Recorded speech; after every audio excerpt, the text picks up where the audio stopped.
ایک کونے میں حرم شریف کے کونے میں بیٹھ کے رسول پاک رو رہے ہیں۔ جناب صدیق اکبر نے کہا حضور کیا ہوا؟ فرمایا ابو بکر سوچ رہا ہوں خدا اگر مجھے پیسے دے تو میں بلال کو خرید لوں، اگر رب پیسے دے تو خرید لوں، سوچ رہا ہوں۔ جناب ابو بکر صدیق گھر گئے، گھر جا کے حضرت عباس کو بھیجا، کہا امیہ میرا مخالف ہے، مجھ سے وہ بات نہیں کرے گا، آپ جائیے، آپ جا کے کہیے بلال کو بیچ ڈالے۔ حضرت عباس نے جا کے کہا بلال کو بیچ دو۔ کہنے لگا میری قیمت بہت زیادہ ہے، 50 دینار کا میں نے خریدا ہے اور میں منافع لے کے بیچوں گا۔ حضرت عباس نے آ کے جناب صدیق اکبر کو بتایا تو ابو بکر صدیق فرمانے لگے چل مجھے ساتھ ہی لے جا، دیکھ لیتے۔ پہنچے، جب ابو بکر صدیق کو آتے دیکھا نا تو چڑ گیا، کہنے لگا ابو بکر اگر تو بلال کو خریدنا چاہے تو وہ جو تیرے پاس رومی غلام ہے وہ مجھے دینا پڑے گا، 2 لونڈیاں اس کے ساتھ دینی پڑیں گی، اور یہ 50 دینار کا ہے، میں تجھ سے 2000 دینار لوں گا، 50 دینار کا ہے 2000 دینار لوں گا۔ حضرت صدیق اکبر رضی اللہ تعالیٰ عنہ نے فرمایا مجھے منظور ہے، مجھے منظور ہے، منظور ہے مجھے۔ تو ابو بکر صدیق نے وہ تینوں غیر مسلم غلام لیے، 2000 دینار لیے۔ حضرت عباس نے بھی کلمہ نہیں پڑھا تھا، کہنے لگے ابو بکر تو کامیاب تاجر ہے، کیا کرنے لگے ہو؟ تو حضرت ابو بکر صدیق کہنے لگے آپ نے بھی کلمہ نہیں پڑھا، آپ کو اس سودے کا پتہ نہیں، آپ ابھی اس لذت آشنائی سے واقف نہیں، آپ نے بھی یہ ذائقہ چکھا نہیں، آپ ابھی اس راہ سے گزرے نہیں، آپ کو پتہ نہیں یہ بھی ایک ذائقہ ہے، یہ بھی ایک سودا ہے، یہ بھی ایک لذت ہے، یہ بھی ایک گہرائی ہے، یہ بھی ایک مزہ ہے، اس کا بھی آپ کو علم نہیں، آپ نے کلمہ نہیں نہ پڑھا۔ محبت کو سمجھنا ہے تو نہ سے خود محبت کر، کنارے سے کبھی اندازہ طوفان نہیں ہوتا۔ فرمایا ابھی تو راہ گزر میں ہے، کہتے مقام سے گزر، ابھی ذرا آگے چلیں گے نا، جب آپ کلمہ پڑھیں گے تو آپ کو پتہ چلے گا۔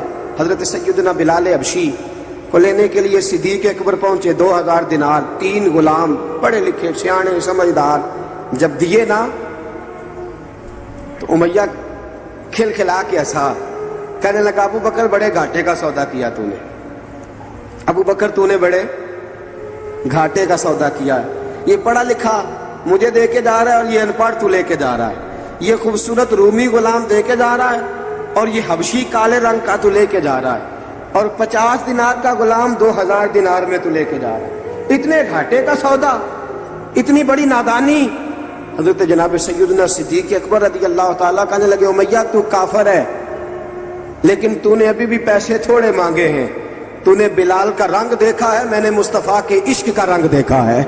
فرمایا تو ابھی اس کے رنگ میں الجھا ہوا ہے اور میں جو اس کے باطن کا حسن ہے وہاں تک پہنچ گیا ہوں۔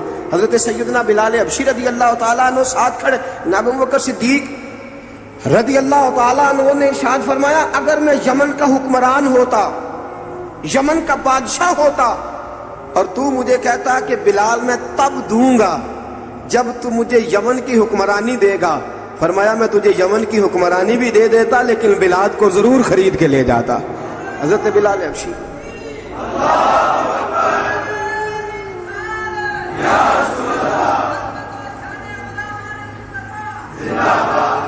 جناب سیدنا بلال حبشی، حضرت سیدنا ابو بکر صدیق فرماتے ہیں جب میں بلال کو لینے گیا تو حال پتہ کیا تھا؟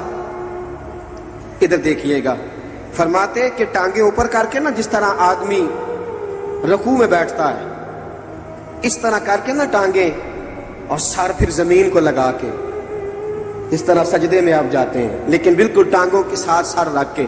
فرماتے 4 بھاری چکیاں ریت پہ حضرت بلال تھے، ان کے اوپر چکیاں رکھی ہوئی تھی، اور فرماتے ہیں حضرت بلال تھوڑی تھوڑی حرکت کرتے تھے تو وہ چکیاں جسم کے ساتھ لگتی تھی نا، پاٹ ان کے، فرماتے زخم بن گئے تھے، خون نکلتا تھا۔ فرماتے میں نے وہاں سے جا کے حضرت بلال کو نکالا، پیسے دیے، لے کے آیا تو جناب بلال کہنے لگے جلدی جلدی چلو حضور کے پاس، ذرا جلدی جلدی چلو، در مصطفیٰ پہ جلدی کرو۔ تو جناب سیدنا بلال حبشی رضی اللہ تعالیٰ عنہ کے جواب میں حضرت ابوبکر صدیق کہنے لگے بلال جلدی نہ کر، جب میں آیا تھا تو حضور تیرے لیے آنسو بہا رہے تھے، اگر تجھے اس حالت میں زخمی دیکھیں گے تو میرے مصطفیٰ کو اور زیادہ رونا پڑے گا، تو میرے ساتھ گھر چل، میں تجھے کپڑے پہناتا ہوں، میں تیرے زخموں پہ پٹی کرتا ہوں۔ حضرت ابوبکر صدیق مزاج شناسائے نبوت تھے نا، فرمایا چل میرے ساتھ، میں ذرا تیری مرہم پٹی کر لوں، میں ذرا تیرا منہ دھو ڈال لوں، میں ذرا تجھے کنگھی کر لوں، تو میرے ساتھ چل۔ جناب بلال فرماتے ہیں جب سے پیدا ہوا تب سے غلام تھا، کبھی کسی نے میرے کپڑوں کی فکر نہیں کی تھی، مجھے تو امیہ 4 دن روٹی نہیں دیتا تھا۔ فرماتے ہیں جب میں گیا ابو بکر کے ساتھ، ابو بکر صدیق نے ایک چٹائی بچھائی، صدیق اکبر چٹائی کے اوپر میرے ساتھ بیٹھ گئے۔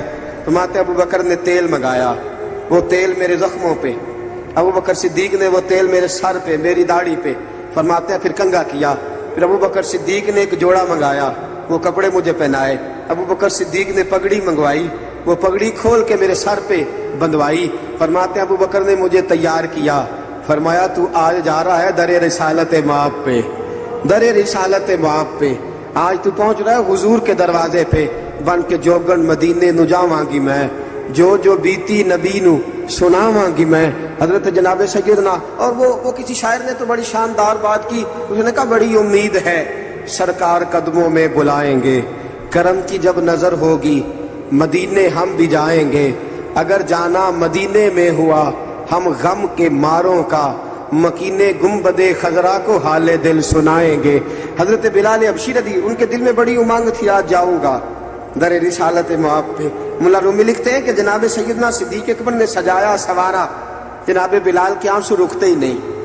کہا باپ ہوتا ہے جو خدمتیں کرتا ہے، میں نے آنکھ کھولی تو باپ کا سایہ تو میں نے دیکھا ہی نہیں، اور فرمایا ماں تھی تو ماں جب بھی میں کام کر کے آتا تھا تو مجھے دیکھ کے میری اماں بس رو دیا کرتی تھی، 2-3 بہنیں تھیں، اور حضرت بلال فرمانے لگے ان بہنوں کو میں دیکھتا تھا تو وہ میرا حال دیکھ کے روتی تھی، اور جب وہ مجھے دیکھتی تھی تو میں رو دیا کرتا تھا۔ فرمایا ابو بکر میں نے تو یہ رنگ ڈھنگ دیکھے نہیں جو آج تو مجھے دکھا رہا ہے۔ جناب سیدنا صدیق اکبر رضی اللہ تعالیٰ عنہ بنا سوار کے نا حضرت بلال کا ہاتھ پکڑ کے سینے پہ رکھا، جناب بلال ہچکی لے کے روئے۔ حضرت ابو بکر صدیق نے فرمایا جتنا رونا یہاں رو لے، میں کائنات کے آنسو دیکھتا ہوں لیکن جب نبی کی آنکھوں میں آنسو دیکھتا ہوں تو دیکھے نہیں جاتے۔ فرمایا یہاں رو لے، حضور کے دروازے پہ جا کے تیری آنکھ میں آنسو نہیں آنا چاہیے، بہا جتنے آنسو بہا سکتا۔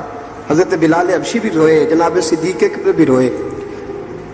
جب پہنچے نا دروازہ رسول پہ، حضرت سیدنا ابو بکر صدیق لے کے پہنچے، پابند کر دیا تھا نا حضرت بلال کو، بلال تو نے رونا نہیں، عشق ہوئے تے درد ہوئے تے ہائے نکلے، پھر کوئی نہیں رہندا جار کے۔ حضرت سیدنا بلال حبشی کو لے کے پہنچے در مصطفیٰ پہ، رسول اکرم صلی اللہ تعالیٰ علیہ وسلم نے ایک نظر حضرت بلال پہ ڈالی، جناب بلال نے یوں آنکھ ملائی تو سر جھکا لیا، وعدہ کیا تھا نا رونا نہیں، سر جھکا لیا۔ اب دوسری نظر نبی کریم صلی اللہ تعالیٰ علیہ وسلم نے جب اٹھائی نا حضرت ابو بکر صدیق کی طرف، تو حضور نے فرمایا صدیق تیرا شکریہ، ابو بکر اللہ تجھے جزا دے۔ جب رسول پاک کی زبان سے یہ لفظ نکلے تو جناب صدیق اکبر نے ہاتھ اٹھائے، یوں ہاتھ باندھے جب رسول پاک کے سامنے، تو سب سے زیادہ آنسو ابو بکر صدیق کے اپنے نکل گئے۔ کہا یا رسول اللہ میں غریب بے نوا، تو امیر حرم، تو کجا من کجا۔ کہا حضور یہ شکریہ کے لفظ، یا رسول اللہ میں کہاں اور آپ کا شکریہ کہاں۔ نبی پاک صلی اللہ علیہ وسلم نے فرمایا ابو بکر کاش تو تھوڑے سے پیسے میرے بھی ملا لیتا، بلال کو خریدنے میں میرا بھی حصہ ڈال لیتا، میں چاہتا تھا۔ ابو بکر پھر روئے، کہا یا رسول اللہ میرے پیسے کس کے ہیں؟ آقا میں بھی آپ کا، یہ بھی آپ کے۔ جناب سیدنا بلال حبشی رضی اللہ تعالیٰ عنہ کی طرف حضور نے دیکھا تو فرمایا بلال آ یار ذرا سینے سے تو لگ جا۔ اب حضرت بلال دوڑے، جب رسول پاک کے سینے سے لگے تو ایک جملہ میرے محبوب کی زبان سے، فرمایا بلال تو نے بڑی سختیاں برداشت کی ہیں، تجھے میرا اللہ ہی جزا عطا فرمائے گا، تو نے بڑے دکھ دیکھے ہیں۔ اب سیدنا بلال تڑپے، رسول پاک صلی اللہ تعالیٰ علیہ وسلم بھی روئے۔ حضور نے اپنے ساتھ بٹھا لیا سیدنا بلال کو، حضور نے گھر پیغام بھیجا، فرمایا ختیجہ گھر میں کچھ ہے تو بھیجو، بلال آیا ہے۔ اب حضرت خدیجہ الکبریٰ اندر سے کیا آواز دیتی ہیں، کہتے ہیں حضور مبارک ہو، اللہ نے بلال کو آزادی عطا فرما دی۔ وفاشار بی بی اندر سے۔ اب حضرت سیدنا زینب رضی اللہ تعالیٰ عنہا، میرے محبوب کی شہزادی، چھوٹی سی عمر ہے، ایک برتن کے اندر کھجوریں لے کے آئیں، ایک برتن میں کھجوریں۔ اب لا کے جب کھجوریں رکھی نا تو سیدنا صدیق اکبر نے ہاتھ بڑھایا کھجوریں اٹھانے کے لیے تاکہ میں دوں.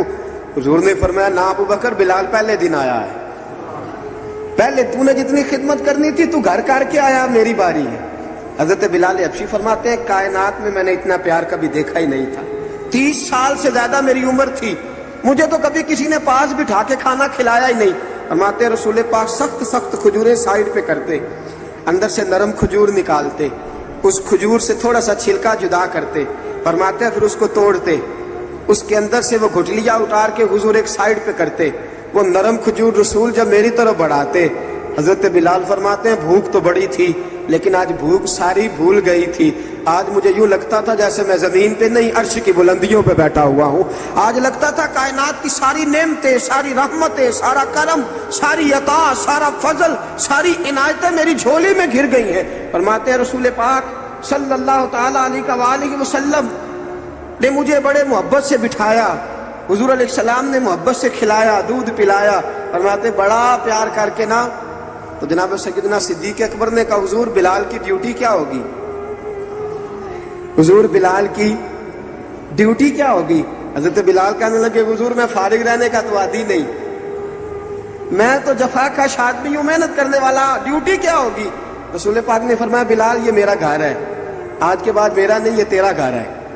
فرمایا میں مصروف ہوتا ہوں تبلیغ کے کاموں میں، گھر کیا لانا ہے وہ تیری ذمہ داری ہے، کہاں سے لانا ہے وہ بھی تیری ذمہ داری ہے، پیسے کہاں سے آئیں گے میں تجھے بتلاؤں گا، کہاں لگانے ہیں تجھے ایک دفعہ بتاؤں گا، پھر تو لایا کرے گا، تو ہی لگایا کرے گا. فرمایا میرا پرسنل سیکٹری بن کے رہے گا، تو خاص مقام تجھے دیا جائے گا. حضرت سیدنا بلال حبشی رضی اللہ تعالیٰ عنہ کو رسول اکرم صلی اللہ تعالیٰ علیہ وسلم نے اس کام پر مقرر فرما دیا. اب دیکھیے حضرت بلال رضی اللہ تعالیٰ عنہ جب در مصطفیٰ صلی اللہ تعالیٰ علیہ وسلم پر پہنچ جاتے ہیں، اور پہنچنے کے بعد کیا مسئلہ ہے جی کیوں نہیں چل رہا؟ درود پاک پڑھیے الصلاۃ والسلام علیک یا کی گل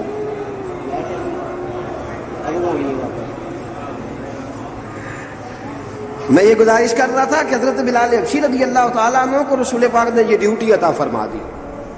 اب پتہ کیا ہوتا، حضرت پردے کی آیتیں تو ابھی آئی نہیں تھی. حضرت بلال رضی اللہ تعالیٰ عنہ رسول پاک کے ساتھ نکلتے تبلیغ کے لیے، کسی کام کے لیے، سودا سب لاتے بازار سے. یہ مکے کے دنوں کی بات ہے، مکے کے دنوں کی سودا سلب بازار سے لاتے. اب 4 بیٹیاں تھیں حضرت خدیجہ الکبریٰ کی، گھر کے کام کاج ہوتے تھے. جب ذرا فارغ ہوتے دروازے پہ دستک دیتے. حضرت خدیجہ فرماتی بلال تو آ گیا. وہ دستک سے پہچانتی ہے کہ بلال کے دستک ہے. بلال آ گیا. کہا اماں جی میں سارے کام کاج باہر کے ختم کر آیا ہوں، گھر کا کوئی کام ہے تو ذرا مجھے بتاؤ. آپ فرماتی گھر کے کام ہے پر میں کر رہی ہوں.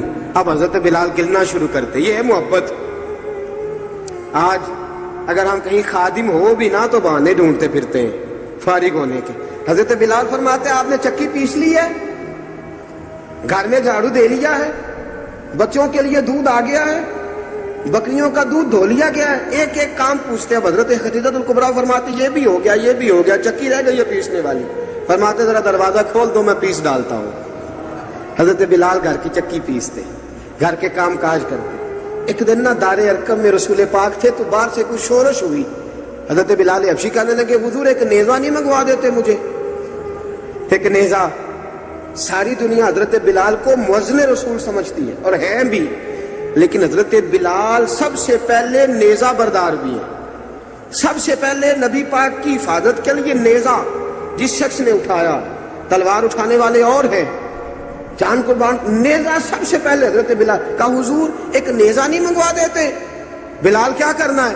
کہا یا رسول اللہ یہ کافر ہلکی پھلکی شرارت کرتے رہتے ہیں، ذرا میرے ہاتھ میں نیزہ ہوگا نا تو قریب کوئی نہیں آئے گا. یہ کرتے رہتے ہیں نا ہلکی پھلکی شرارت، باز نہیں آتے. نیزہ دے دیں گے نا تو قریب کوئی نہیں آئے گا. اب رسول پاک نے نیزہ دے دیا، منگوا دیا. اب حضرت بلال کے ہاتھ میں نیزہ ہوتا، رسول پاک کے آگے آگے چلتے، آگے آگے آگے آگے.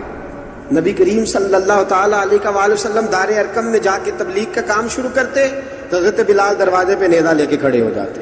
حضور نے فرمایا بلال تو ادھر کھڑا ہو گیا. یا رسول اللہ انشاءاللہ جب تک میں کھڑا ہوں اندر کوئی کافر آ نہیں سکتا. اندر کوئی نہیں آئے گا، میں محافظ بن کے کھڑا ہوں۔ حضرت بلال حبشی رضی اللہ تعالیٰ عنہ نے ہمیشہ، اور یہ نیزہ ہمیشہ پاس رکھا، بدر میں بھی، احد میں بھی، تبوک میں بھی، یرموک میں بھی، خندق میں بھی۔ جب نبی پاک نماز پڑھانے کے لیے کھڑے ہوتے تو حضرت بلال نیزہ نبی پاک کے آگے گاڑ دیتے، یہ سترا بن گیا، اب کوئی آگے سے گزرے گا تو اسے تکلیف نہیں ہوگی، گناہ نہیں ہوگا، حضور کے آگے رکھ دیتے۔ حضرت بلال حبشی نے مکے کے 13 سال سابقون الاولون میں سے